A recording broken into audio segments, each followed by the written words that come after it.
Hello विद्यार्थीगण, मैं इसके कश्यप। विद्यार्थीगण, जैसा कि आपको ज्ञात है कि वायुसेना या किसी भी सैनिक क्षेत्र में थोड़ी सी परिवर्तन लाया गया है। विगत जो एग्जाम हुआ करता था उसमें थोड़ा सा परिवर्तन लाया गया है और उसी परिवर्तन को ध्यान में रखते हुए जो सिलेबस सरकार के द्वारा रक्षा विभाग के द्वारा निर्धारित किया गया, उस सिलेबस के पूरे पैटर्न और सिलेबस के स्तर को बनाए रखते हुए आपके सामने वो सिलेबस के आधार पर क्वेश्चन को उपलब्ध कराया जा रहा है। किसी भी एग्जाम की तैयारी का सबसे पहला स्टेप यही होता है कि उसके क्वेश्चन के स्तर को जानें, उसके पैटर्न को जानें और मॉडल सेट, और अभी पूर्व में एग्जाम हुआ है तो प्रीवियस ईयर का क्वेश्चन, ये दोनों बनाना बेहद ही अनिवार्य है। और आपकी सुविधा के लिए यहाँ प्रत्येक दिन हम लोग उसी मॉडल सेट की व्याख्या पूरे सरल और तार्किक रूप से करेंगे ताकि आपका कंसेप्ट क्लियर रहे। लेकिन आपको समझने में सहूलियत तभी होगी जब आप उस सेट को पहले बना चुके होंगे। तो यदि आप मार्केट से बुक ले करके उस सेट को पहले बनाते हैं और उसके बाद जब आप उसके कंसेप्ट के लिए, उसके व्याख्या के लिए इस सेट को देखते हैं, यहाँ पर व्याख्या में आप उपस्थित होते हैं, तो उसका लाभ आपको अधिक प्राप्त होगा। इसलिए पहला यह है कि मार्केट से बुक लेकर उसके सेट को बनाएं। उसके बाद डिस्कशन क्लास में यदि आप आते हैं, उसके बाद क्वेश्चन का डिस्कशन कर देखते हैं, तब उसका लाभ आपको काफ़ी प्राप्त होगा।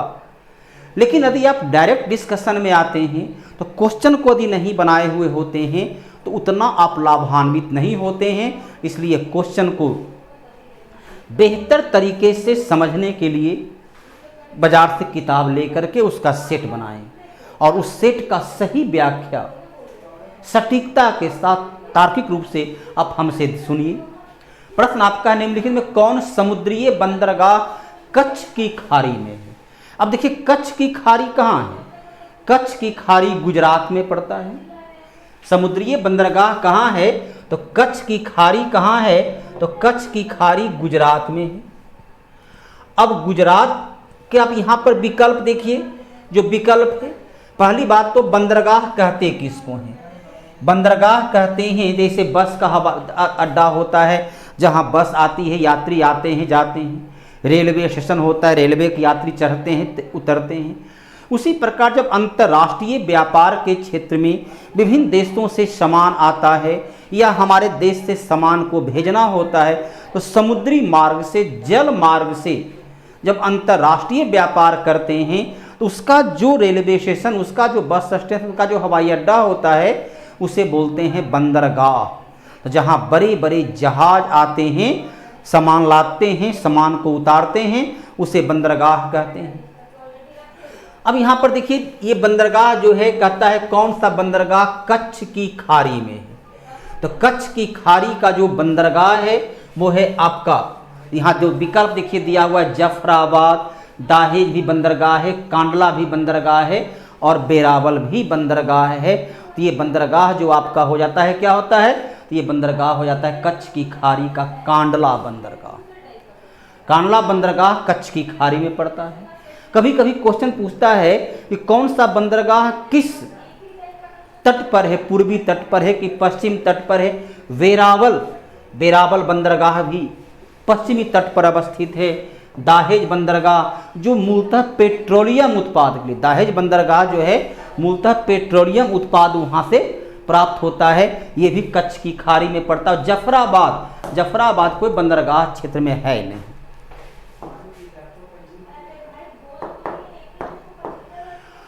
अंकलेश्वर एक प्रसिद्ध पेट्रोलियम स्थल है जो अवस्थित है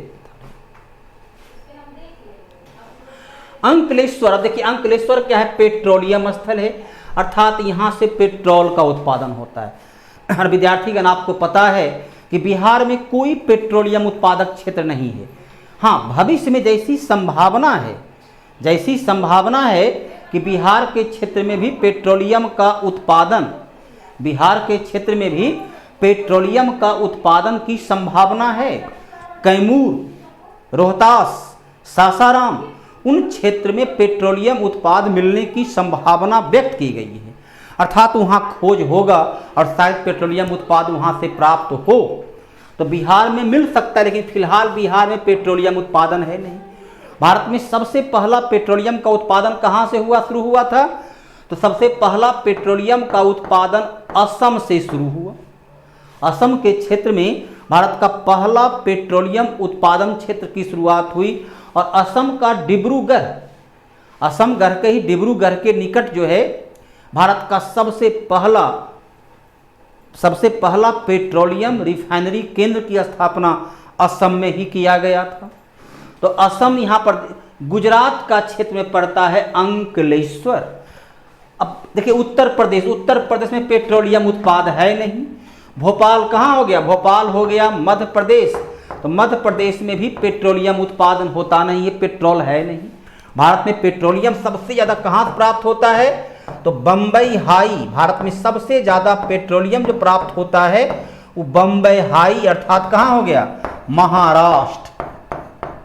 दूसरा बोलते हैं KG basin, Krishna Godavari, KG basin बोलते हैं अर्थात कृष्णा गोदावरी बेसिन। कहाँ मतलब ये हो गया? आंध्र प्रदेश, आंध्र प्रदेश। तो भारत में मूलतः जो है जो प्राप्त होता है पेट्रोलियम, तीसरा जो है वो है राजस्थान। तीसरा पेट्रोलियम का जो क्षेत्र है राजस्थान, जहां मंगला कुआं के नाम से पेट्रोलियम उत्पादन को किया जा रहा है। तो सबसे पहले पेट्रोलियम कहाँ हुआ? असम के क्षेत्र में। उसके पश्चात देखिए कहाँ है? बम्बई, केजी बेसिन, आंध्र प्रदेश, राजस्थान का मरुस्थलीय क्षेत्र में, और पांचवा है गुजरात का अंकलेश्वर। इन्हीं 5 स्थान से भारत में पेट्रोलियम का उत्पादन होता है। बिहार, उत्तर प्रदेश, मध्य प्रदेश, इन सब राज्यों में पेट्रोलियम का उत्पादन होता ही नहीं है। तो जाहिर सी बात है अंकलेश्वर वहाँ कैसे हो? तो स्पष्ट क्या उत्तर हो गई? उत्तर हो गया बी। उत्तर प्रदेश के मथुरा में पेट्रोलियम का रिफाइन होता है। बिहार के बरौनी में पेट्रोलियम की सफाई की जाती है। दीपा कर्माकर किस खेल से संबंधित है? दीपा कर्माकर भारत की पहली महिला खिलाड़ी है। दीपा कर्माकर भारत की पहली महिला खिलाड़ी है जो कि जिम्नास्टिक में अंतर्राष्ट्रीय या कहिए ओलंपिक प्रतियोगिता में शामिल हुई। अलग बात है कि प्रतियोगिता में पदक जीतने से चूक गई। तो भारत की पहली जिम्नास्टिक की अंतर्राष्ट्रीय स्तर की ओलंपिक खिलाड़ी वो थी दीपा कर्माकर। तो दीपा कर्माकर कौन हुई?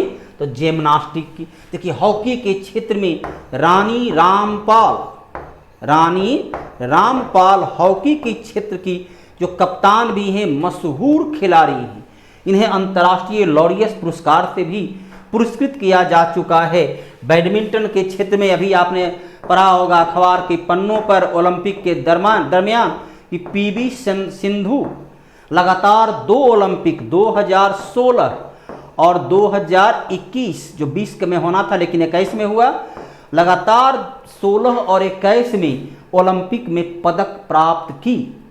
एकमात्र महिला जो लगातार 2 ओलंपिक में 2 पदक प्राप्त की वो भी बैडमिंटन की पीवी सिंधु, जहां 2016 में इन्हें रजत और 2021 में कांस्य पदक प्राप्त हुआ।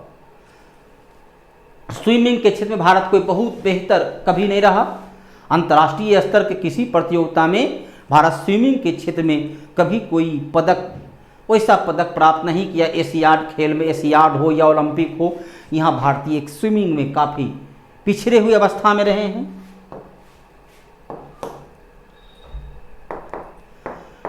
निम्नलिखित में किस उपनिषद में वसुधैव कुटुंबकम शब्द का उल्लेख है? वसुधैव कुटुंबकम, सारा विश्व हमारा कुटुंब है, सारा विश्व हमारा संबंधी है, अर्थात हर लोग हमारे अपने हैं। अपना और पराया के बीच भेदभाव को समाप्त कर देना। उपनिषद मतलब होता है निकट बैठना, उपनिषद जो शब्द होता है, तो उपनिषद शब्द का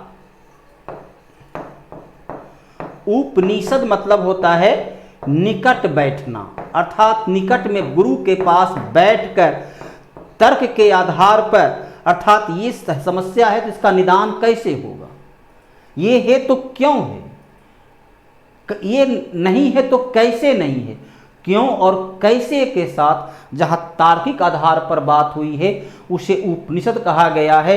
यूँ तो उपनिषद की संख्या 108 बतलाई गई है, लेकिन उसमें 13 उपनिषद काफ़ी मुख्य है, काफ़ी महत्व का है।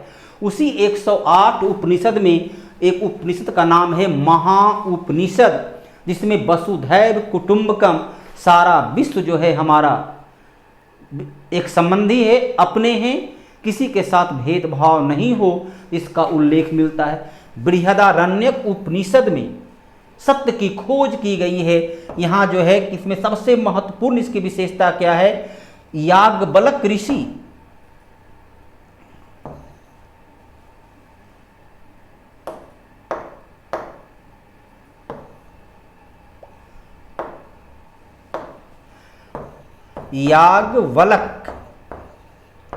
याज्ञवल्क ऋषि एवं गार्गी के बीच, अर्थात इसमें महिला विद्वान, ये बतलाता है कि अतीत काल में महिला को भी शिक्षा का कितना ऊंचा स्तर था, महिला को भी शिक्षा का अवसर दी जाती थी। इसमें गार्गी और याज्ञवल्क के बीच दार्शनिक संवाद का जो वर्णन मिलता है वो मिलता है बृहदारण्यक उपनिषद में। छंदोग उपनिषद में भगवान श्री कृष्ण, छंदोग उपनिषद में भगवान श्री कृष्ण का प्रथम उल्लेख छंदोग उपनिषद में मिलता है। और केन उपनिषद ये भी एक महत्वपूर्ण उपनिषद है। तो केन उपनिषद में इस प्रकृति की उत्पत्ति कैसे हुई, इस धरा की उत्पत्ति कैसे हुई, इसके बारे में चर्चा मिलता है। इसके बाद कठ उपनिषद काफ़ी महत्व का होता है, जहाँ आपने एक कहानी पढ़ा होगा, यमराज और नचिकेता के बीच संवाद, ये कठ उपनिषद से लिया गया है। मुंडक उपनिषद भारत का जो प्रतीक वाक्य है सत्यमेव जयते, वह मुंडक उपनिषद से लिया गया है। प्रौद्योगिकी के क्षेत्र में भारत में महिला रोजगार का सबसे बड़ा नियोक्ता क्षेत्र है। प्रौद्योगिकी, सूचना प्रौद्योगिकी जिसे बोलते हैं, पहले होता था प्राथमिक क्षेत्र, द्वितीयक क्षेत्र और तृतीयक क्षेत्र। वर्तमान में एक चतुर्थ क्षेत्र को तैयार किया गया है, उसे बोलते हैं दूरसंचार सूचना प्रौद्योगिकी का क्षेत्र। तो सूचना प्रौद्योगिकी का क्षेत्र जो है चतुर्थ क्षेत्र में आता है। इसमें बड़े पैमाने पर महिला, आप देखते हैं अधिकांश जगह जितना भी आप मोबाइल फ़ोन वगैरह करते हैं, तो वहाँ पर जो फ़ोन आपका कंपनी में रिसीव करने वाले देखिए क्या है, अधिकांशतः महिला होती है। कॉल सेंटर जिसे बोलते हैं, तो कॉल सेंटर पर देखते अधिकांशतः महिला ही वहाँ पर उपलब्ध होती है। तो महिला को इसमें बड़े पैमाने पर रोजगार दिया गया है। महिला सबसे ज़्यादा महिला को रोजगार मिला हुआ है वो है चाय का बागान। चाय बागान में सबसे ज़्यादा महिला काम करती है, श्रम साध्य है। महिला को माना जाता है कि अपने काम से काम रखती है, अपने काम में निपुणता के साथ करती है, जबकि पुरुष कहीं न कहीं काम के अलावा जो है कुछ अदर काम भी आवश्यक या अनावश्यक काम को करने में वह संलिप्त रहते हैं। महिला अपने काम के प्रति डिवोटेड होती है। तो दूरसंचार के क्षेत्र में जितने भी ग्राहक का, कस्टमर का फ़ोन आता है, उसकी समस्या का समाधान पुरुष उतनी तत्परता से नहीं करते हैं जितनी तत्परता से अक्सर हाँ महिला को करते हुए पाया जाता है। मैं देखते हैं आजकल प्राइमरी स्कूल में भी शिक्षिका के तौर पर ही शिक्षक को बहाल कम करते हैं, शिक्षिका को ही बहाल ज़्यादा की जाती है, क्योंकि शिक्षिका जो है तुलनात्मक रूप से बच्चे के प्रति भावनात्मक लगाव रखती है। तो सबसे ज़्यादा महिला, कृषि छोड़ दिया जाए, कृषि तो गैर संस्थागत है, तो संस्थागत क्षेत्र में सबसे अधिक महिला जो काम करती है चाय बागान में, और दूसरा है सूचना प्रौद्योगिकी के क्षेत्र में। तो महिला का दूसरा सबसे बड़ा नियोक्ता, अर्थात सबसे पहला चाय उद्योग और दूसरा दूरसंचार उद्योग में सबसे ज़्यादा महिला कार्यरत है। अगला है पार्श्वनाथ। जैन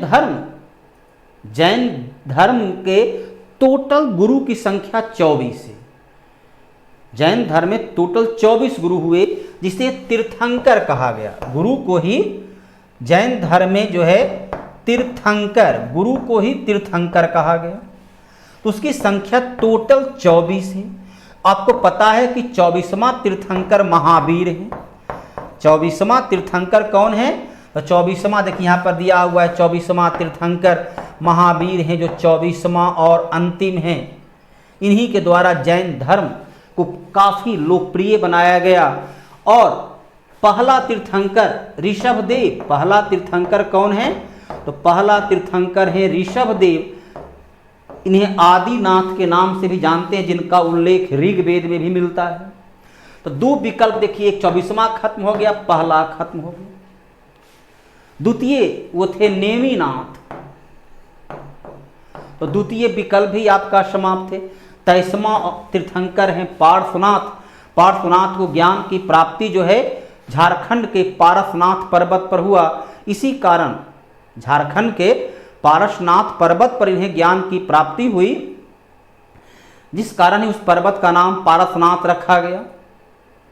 उस पर्वत का नाम पारसनाथ रखा गया। तो पारसनाथ जैन धर्म के 23वें गुरु थे। महावीर की माता और पिता दोनों पार्श्वनाथ के अनुयायी थे। तो आंसर क्या हो गया? 23वें गुरु।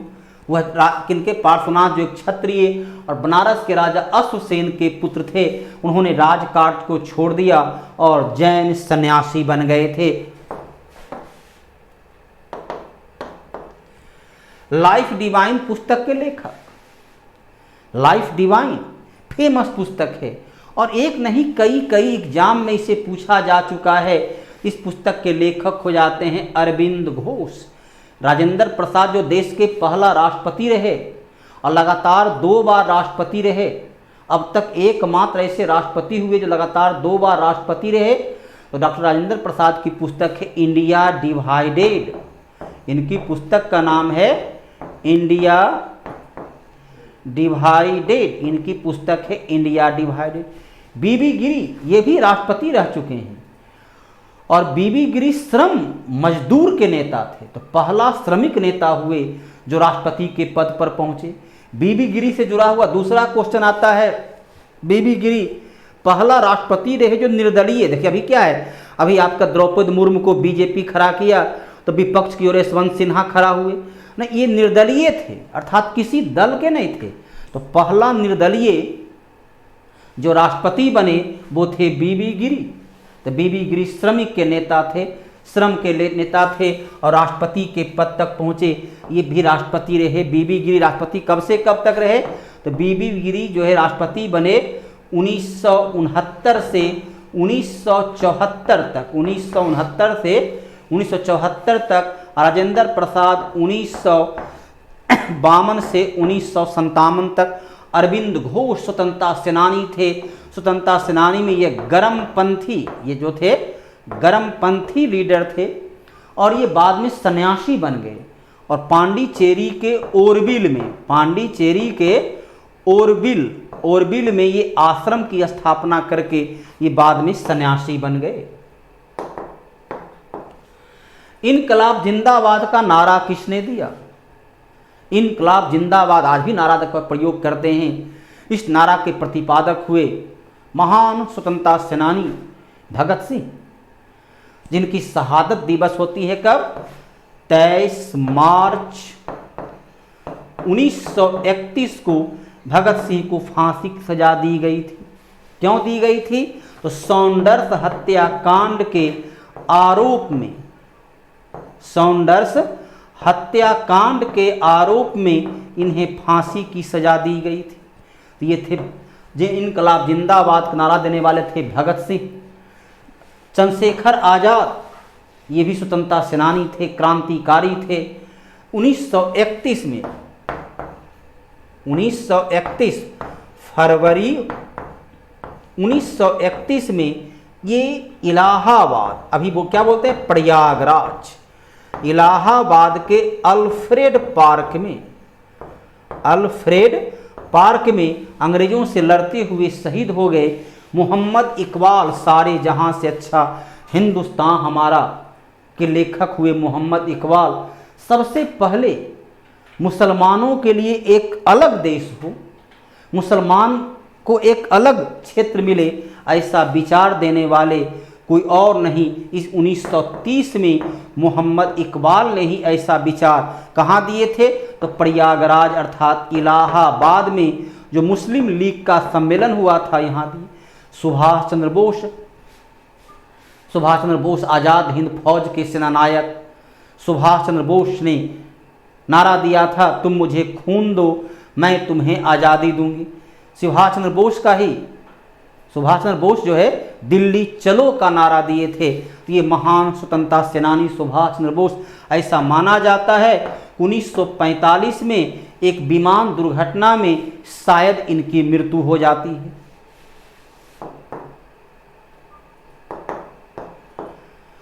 किसी रॉकेट के प्रक्षेपण न्यूटन के किस नियम पर आधारित? रॉकेट में क्या होता है? देखिए, रॉकेट में नीचे में बड़ी मात्रा में ऊर्जा आप देखते हैं। कई बार रॉकेट का परीक्षण होता है तो आसमान में उड़ते हुए वो धुआं नीचे की ओर फेंकता है, जबकि आप क्या देखते हैं, धुआं अक्सर हाँ ऊपर जाता है, लेकिन रॉकेट के परीक्षण में आप देखते हैं धुआं आग जो नीचे की ओर आ रहा है। तो न्यूटन का तीसरा नियम क्या है? गति क्रिया के विरुद्ध प्रतिक्रिया होती है। तो नीचे से उसको पुश किया जाता है, ढकेला जाता है, तो नीचे पर दबाव डालता है। तो क्रिया के विरुद्ध प्रतिक्रिया अर्थात न्यूटन का थर्ड नियम के आधार पर वह जो है सो आपका विमान ऊपर जाता है। विमान पर ऊर्जा है, उस पर ऊर्जा पर क्या दबाव डाला जाता है, तो ऊर्जा के दबाव के कारण वह लगातार ऊपर उड़ता है, अर्थात न्यूटन के गति का तृतीय नियम के आधार पर। आपका देखिए टमटम जो गाड़ी चलती है, घोड़ा गाड़ी जो चलता है, वो न्यूटन के प्रथम गति के नियम के आधार पर काम करता है।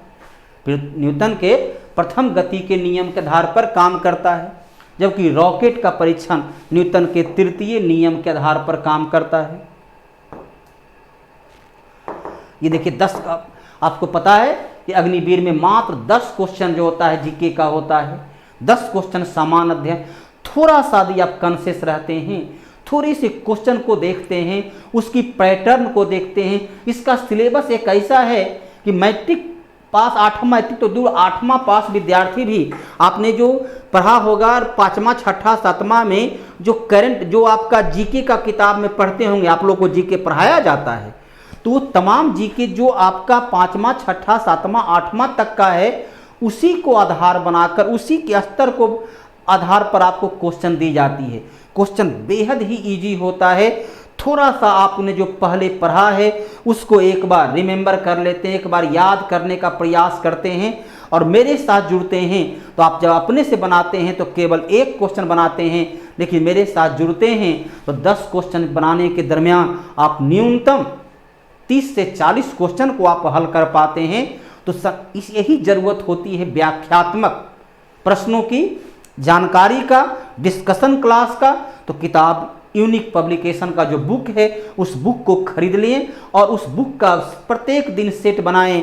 सेट बाय सेट आपका प्रैक्टिस भी होगा और उसका डिस्कशन भी आपको उपलब्ध होगा कि यही उत्तर है तो क्यों है और कैसे है के साथ आपको उत्तर मिल जाएगी, जिससे नॉलेज आपका ब्रीफ होगा। एग्जाम बहुत निकट भविष्य में है और एग्जाम के पूर्व आप इतना सशक्त, इतना सुदृढ़ हो जाएंगे कि दिए गए प्रश्नों को बड़े आसानी से हल करेंगे।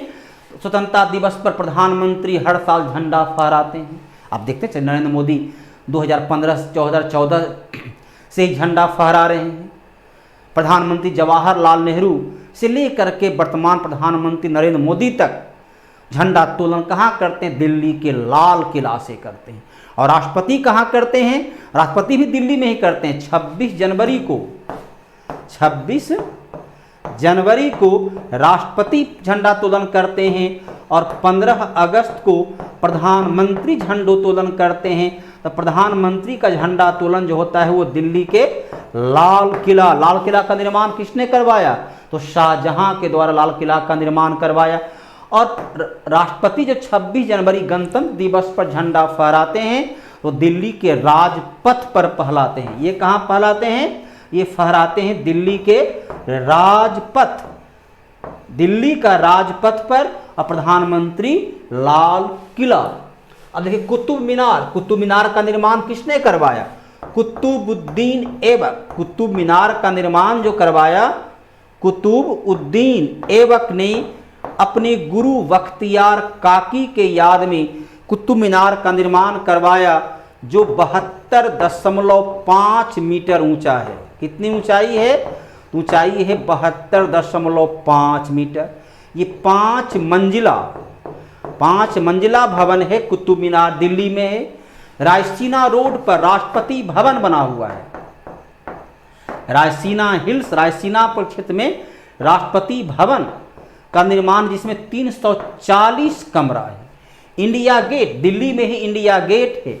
इंडिया गेट का निर्माण जो है प्रथम विश्व युद्ध और अंग्रेजों की ओर के लिए लड़ते हुए शहीद होने वाले भारतीयों के सम्मान में इंडिया गेट का निर्माण 1921 में इसका निर्माण की प्रक्रिया के बारे में विचार हुआ। वस्तुतः यह जो है सो बनकर जो तैयार हुआ, तो 1931 में ये बनकर तैयार हुआ। तो इंडिया गेट भी दिल्ली में है। इंडिया गेट भी दिल्ली में, लाल किला भी दिल्ली में, कुतुब मीनार भी दिल्ली में, रायसीना रोड भी दिल्ली में। तो लाल किला के प्राचीर से प्रधानमंत्री का भाषण होता है। ये सेट नंबर 1 समाप्त होता है। इसी प्रकार जो है प्रत्येक दिन आपको सेट बाय सेट बताया जाएगा। वायुसेना के क्षेत्र में ये कैसे बेहतर तरीके से तैयारी कर सकते हैं, उसके लिए संस्थान सबसे उपयोगी संस्थान है, जहां कम समय में बेहतर तरीके से आपको हर एक प्रश्न का तार्किक और सरल रूप में एक्सप्लेनेशन उपलब्ध कराया जाएगा। विद्यार्थीगण, यहाँ पर सेट समाप्त होता है। पुनः हम लोग मिलेंगे अगले सेट में। धन्यवाद।